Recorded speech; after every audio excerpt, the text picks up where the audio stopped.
Hi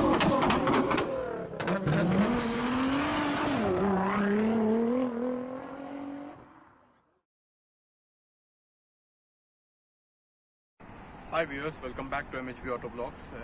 Today we're gonna review the Mitsubishi Attrage. It's an entry-level sedan offering from the Mitsubishi. It's competing against with the likes of Kia Picanto, Chevrolet Spark, and Kia Pegas.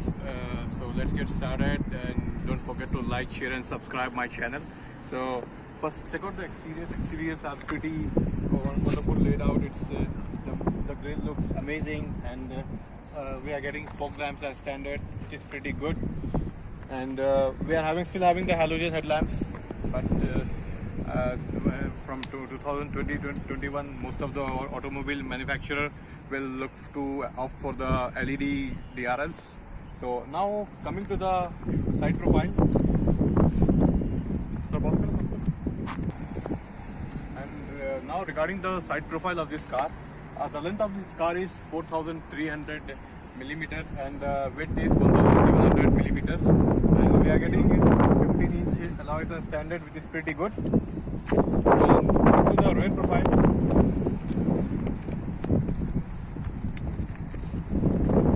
well, the rear profile looks pretty good, and Mitsubishi has designed pretty well. I love the design of this car, and the primary aspect of this car is the very good space and very good looks, and having very good fuel economy, and this car is very economical. And now coming to the interiors part, well, the interiors has nothing much to offer. This is an entry level car, so we cannot expect much in this car. So but there is one good feature is I love it, the cruise control, which is very helpful when you're driving on the freeways or the city commutes.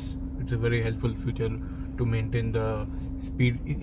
Actually, we are having a lot of speed restrictions, so we can avoid lots of fines in UAE. And this is the basic audio mounted controls for infotainment, and you can connect your phone. And we are having some basic audio system, and normally it's not a climate control. And this is a 4-speed gearbox and some cup holders, and we have some charging facilities available here. And this is the handbrake, and we are having some cup holders also here, and this is all the window controls, and we are having these mirror controls to control our rear view mirrors. And regarding the odometer, it's pretty basic, so it's having some good fuel economy. The main primary factor for this car, I love it, is the fuel economy. Excellent fuel economy we are getting in this car. So it's a very basic readouts, distance empty, and the average fuel consumption. And we're having good some big glove box that's pretty decent in this car, and some you can keep some stuff over here. Check out the rear seat of this car.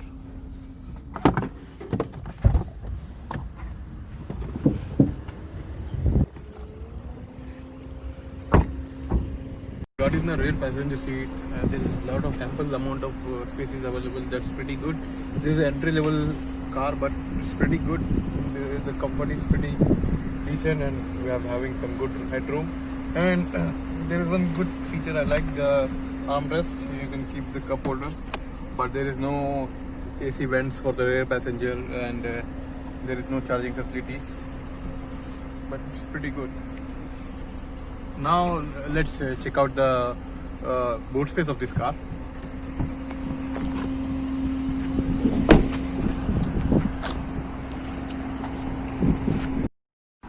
Now let's check out the boot space. The boot space is pretty good.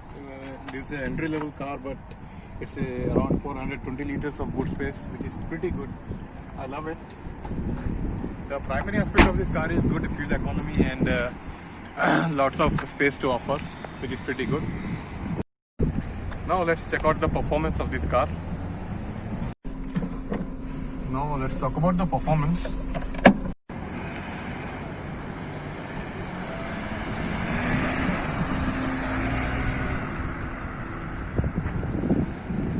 Cylinder 1.2 liter engine, which produces 80 bhp of power and 106 nanometer of torque. Well, the power to body ratio is not that much optimized, what I feel, because the car feels very underpowered. You can see lots of noise when we rev the car a little bit harder. But Mitsubishi should have tweaked the engine better, at least put a 1.4 liter engine, because I have driven the Kia Pegas, which is a very much optimized car, which is coming with 1.4 liter and coming with the same price point. So Mitsubishi should tweak this engine and make the body to power ratio a little bit more optimized. And when talking about his competitors, the competitors are Chevrolet Aveo, the Kia Pegas, Chevrolet Spark, Kia Picanto, and this car is all about good space. The car is offering some decent amount of space, especially in the boot and for the rear passenger seats. There is a lot of space available, and this car is meant for people for the new license in people in UAE, and those who are looking for general daily city commutes, going from point A to point B. This car is all about that only, and this car also offers some good value for money proposition, and this car has some good decent features like cruise control is available, which is pretty surprising in this segment. Regarding the price of this car, the price is starting from 41,900 and it's going up to 46,000, and considering the price, the car has good, decent utilities to offer. But the only thing I didn't like about this car is its engine, which is not much peppy and feels little lethargic, and we need to, especially on the freeways, it struggles. That's the only point I want to make. And regarding should you buy this car now, what I feel is, yeah, people those who are looking for a daily city commuter who prefer to going from point A to point B, this car is all about for you. So go for this car if you are a general daily city commuter, but if you are a freeway, this car is not meant for that challenge, for especially on the freeways in which we need to opt for the speed of 140 kilometers. I don't recommend.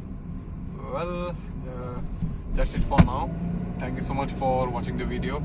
Like, share and subscribe, and we'll be back with more exciting cars. That's it. Thank you so much.